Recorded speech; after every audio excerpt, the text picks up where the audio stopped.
വാഹനപ്രേമികളെ, ഇന്ന് നമ്മുടെ ഒപ്പം ഉള്ളത് ബജാജ് ചേതക്കിൻ്റെ ഒരു ഓണറാണ്. അപ്പോൾ ആളുടെ യൂസർ റിവ്യൂ ആണ് നമ്മൾ ഇന്നത്തെ വീഡിയോയിലൂടെ ഉദ്ദേശിക്കുന്നത്. അപ്പോൾ ഈ വണ്ടി എടുത്തിട്ട് എത്രയായി ഇപ്പോൾ? 6 മാസം. 6 മാസമായല്ലേ? ഈ വണ്ടിയൊക്കെ ഒന്ന് കഴുകിക്കൂടറോ? ഇത് എന്താണ് ഒരു പുതിയ വണ്ടിയല്ലേ, ആകെ ചളിയല്ലേ? ഇതൊന്ന് കഴുകിക്കൂടെ? അപ്പോൾ എങ്ങനെയുണ്ട് സാധനം? സാധനം അടിപൊളിയാണ്. ഇതിപ്പോൾ ടോപ്പ് മോഡലാണോ? ഇത് ടോപ്പ് മോഡലല്ല, ടോപ്പ് മോഡൽ കുറഞ്ഞ മോഡലാണ്. കുറഞ്ഞ മോഡലാണ്. അപ്പോൾ ഇതിനിപ്പോൾ ടോപ്പ് മോഡലാകുമ്പോൾ നമുക്ക് മറ്റേ മോഡ് 3 മറ്റേ റിമോട്ട് ഉണ്ടാവും അല്ലേ? റിമോട്ട് ഉണ്ടാവും. ഇതിപ്പോൾ സാധാ കീ ഉള്ള മോഡലാണ്. പിന്നെ ഇപ്പോൾ ടോപ്പ് മോഡലിനായിട്ട് കമ്പയർ ചെയ്യുമ്പോൾ ഇതിനിപ്പോൾ എന്താ കുറവുള്ളത്?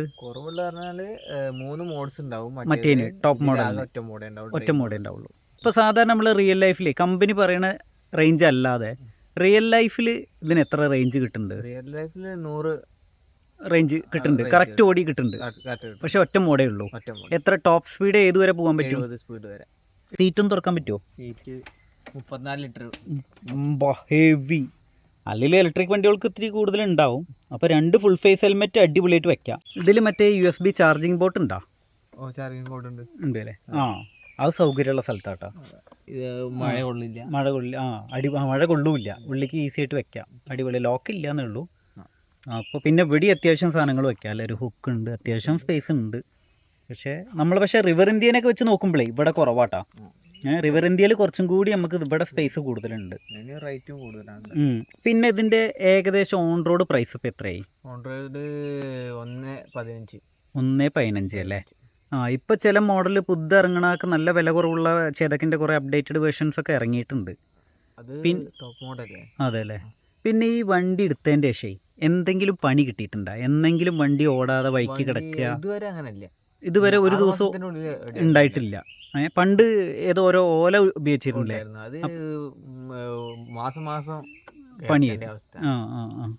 പക്ഷെ ഇതിപ്പോ എല്ലാവർക്കും അങ്ങനെ പറയാൻ പറ്റില്ല കേട്ടോ. ഈ വണ്ടി എടുത്തിട്ട് പണി കിട്ടിയ ഒരാളിനെ എനിക്ക് നേരിട്ട് അറിയാം. പേഴ്സണലി 2-3 പ്രാവശ്യം പണി കിട്ടിയിട്ട് ഇതല്ല, ഇതിന്റെ ടോപ്പ് മോഡൽ എടുത്തിട്ട് ഒരുപാട് ഇഷ്യൂസ് ആയിട്ട് ഇടയ്ക്കിടയ്ക്ക് ഒരു സംഭവം പ്രോബ്ലം അവർ ഫിക്സ് ചെയ്യും, പിന്നെ വീണ്ടും കൊളാവും. അങ്ങനെ ഇതായ ഒരാളിനെ എനിക്ക് നേരിട്ട് അറിയാം. അപ്പം നിങ്ങൾക്ക് പ്രശ്നങ്ങളൊന്നും ഉണ്ടായിട്ടില്ല 6 മാസമായിട്ട് അല്ലേ? അപ്പോൾ ഈ ടോപ്പ് മോഡലിനേക്കാൾ ഇതാണ് കുറച്ചും കൂടി നല്ലതല്ലേ? വലിയ കോംപ്ലിക്കേഷൻസ് ഇല്ല. കാരണം കീ ആണ്. മറ്റേ റിമോട്ടും കാര്യങ്ങളൊക്കെ ആയ കാരണം ഇടയ്ക്ക് ചില പ്രശ്നങ്ങൾ അങ്ങനെയുള്ള സംഭവങ്ങളൊക്കെ ഉണ്ടാവലുണ്ട്. അപ്പോൾ ഇത് കുറച്ചും കൂടി സിമ്പിളാണല്ലേ? ഇത് റിവേഴ്സ് പോണതൊന്ന് എടുക്കാൻ പറ്റുമോ? റിവേഴ്സ് എത്ര സ്പീഡ് ഉണ്ട് സംഭവം? റിവേഴ്സ് നല്ല സ്പീഡാ?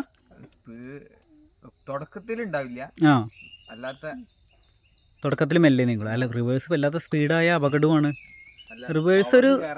റിവേഴ്സ് ശരിക്കും നല്ലൊരു ഫീച്ചർ ആണല്ലേ?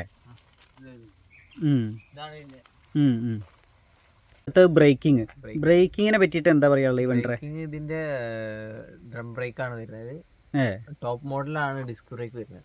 അതല്ലേ? പിന്നെ ഇത് ചാർജ് ഫുൾ ആവാൻ വേണ്ടിയിട്ട് ഏകദേശം എത്ര നേരം എടുക്കുന്നുണ്ടാവും? 3.25 മണിക്കൂറാണ് ഫുള്ളാവാൻ. അപ്പോൾ വലിയ കുഴപ്പമില്ല അല്ലേ? ഒരു പ്രാവശ്യം ഫുള്ളാക്കിയാൽ ഒരു 100 കിലോമീറ്റർ റേഞ്ചും ഉണ്ടല്ലോ. നല്ല കാര്യമാണ്. അപ്പോൾ എന്തായാലും സാധനം എടുത്തതിൽ ഹാപ്പിയാണ്. ഹാപ്പിയാണ്. പക്ഷേ പണ്ട് നമ്മളൊരു ഒലയുടെ വീഡിയോ ചെയ്തതിൽ അതിലും ഹാപ്പിയാണെന്നാ പറഞ്ഞ കേട്ടാ. ഹാപ്പി അല്ല, അതിലും പോരായ്മ കുറെ ഉണ്ടായിരുന്നു. സർവീസ് ഉണ്ടായിരുന്നില്ല, അതാണ് പ്രശ്നം ഉണ്ടായിരുന്നത്. സർവീസ് പക്കയായിട്ട് കിട്ടുന്നുണ്ട്. എവിടെന്നാ വണ്ടി എടുത്തത്? വണ്ടി നമ്മള് കോഴിക്കോട് കൊടുവള്ളി. ഇപ്പൊ സർവീസിന് എവിടെയാ കൊടുക്കല്? സർവീസിന് കൊടുവള്ളി തന്നെയാണ്. കൊടുവള്ളി ബജാജിന്റെ ഷോറൂമിൽ തന്നെ ഇലക്ട്രിക്കിന് വേറെ വിങ് ഉണ്ടോ? ആൾക്കാർ അവിടെ ചേതക്കിന്റെ ആൾക്കാർ വരും. അപ്പൊ ഈ വണ്ടി ഇനിയിപ്പോ ഭാവിയിൽ എടുക്കാൻ ഉദ്ദേശിക്കുന്ന ആൾക്കാരൊക്കെ നമ്മുടെ വീഡിയോ കാണുന്നുണ്ടോ? ഒരുപാട് ആൾക്കാർ റിയൽ ലൈഫ്. കാരണം എന്താ വെച്ചാൽ നമ്മളിപ്പോ ഈ റിവ്യൂ പറയുന്ന പോലെ അല്ലല്ലോ, ഒരു യൂസ് ചെയ്ത ഒരാളുടെ റിവ്യൂ എന്ന് പറയുന്നത് അതിന് ഭയങ്കര ഇമ്പോർട്ടൻസ് ഉണ്ട്. അപ്പോൾ അവരോട് ആത്മാർത്ഥമായിട്ട് നിങ്ങൾക്ക് എന്താണ് പറയാനുള്ളത്? അപ്പോൾ എല്ലാവർക്കും ഒരേ അനുഭവങ്ങൾ ആയിക്കൊള്ളണമെന്നില്ല. ഇപ്പം ഞാൻ പറഞ്ഞില്ലേ, എൻ്റെ ഒരു വണ്ടി ഓരോ പോലെ ഇപ്പം എൻ്റെ ഒരു ഫ്രണ്ട് ഇതിൻ്റെ ടോപ്പ് മോഡൽ കുറച്ചും കൂടി മുന്നേ ഇറങ്ങിയ ടോപ്പ് മോഡൽ എടുത്തിട്ട് അത്യാവശ്യം നല്ല പണി കിട്ടുക എന്ന് പറഞ്ഞാൽ ഇടയ്ക്കിടയ്ക്ക് കേടുവരിക, ഇടയ്ക്കിടയ്ക്ക് പണി മുടങ്ങുക. ഇലക്ട്രിക്കൽ ആകുമ്പോൾ അത് സ്വാഭാവികമാണ്, ആയി വരുന്നുള്ളൂ. അപ്പോൾ അങ്ങനത്തെ ഇഷ്യൂ ഉണ്ടായിട്ട് ആൾക്ക് മനസ്സ് മടുത്ത്.